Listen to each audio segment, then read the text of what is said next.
rumah karantina atau isolasi yang akan kita kembangkan itu adalah sebagai rumah sakit darurat untuk mengatasi penderita-penderita kategori PDP tapi ringan, ya, atau penderita asimptomatik, artinya dalam pemeriksaan itu dia positif tetapi tanpa gejala.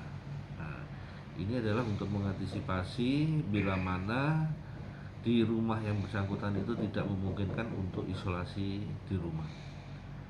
Nah, jadi konsepnya sesuai dengan SOP, ya, itu kan yang paling baik itu adalah isolasi mandiri di rumah, ya.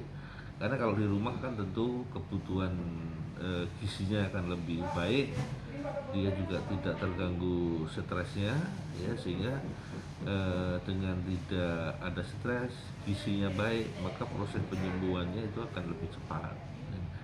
Tetapi bila mana di rumah itu sudah tidak memungkinkan, mungkin jumlah keluarganya banyak segala macam, pemerintah akan mencoba membuat alternatif dia untuk tempat beristirahat di mana tempat itu tidak menularkan kepada orang lain. Intinya adalah untuk agar tidak menular kepada orang lain.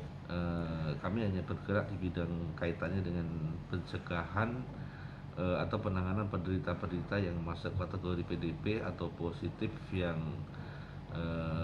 asimptomatik yang perlu untuk dilakukan isolasi. Kalau sekitar 35 kamar, di mana satu kamar itu bisa diisi dengan 2 orang. Dia hanya pengobatan sifatnya ringan, artinya diharapkan yang masuk ke sana itu adalah yang masih bisa mandiri, ya, tidak mandiri, bisa mandiri dan memang tanpa perawatan, sehingga sumber dayanya tidak terlalu berat, artinya di sana tidak perlu harus diinfus, ya, apalagi harus pakai oksigen, ya. Oksigen itu hanya untuk jaga-jaga barangkali ada perlu rujukan. Kalau kondisinya agak memburuk, itu harus segera dikirim ke rumah sakit. Itu anggarannya dari daerah. Tadi ini lagi dalam proses kajian dan perencanaan. Alternatif lain tentunya ada, ya.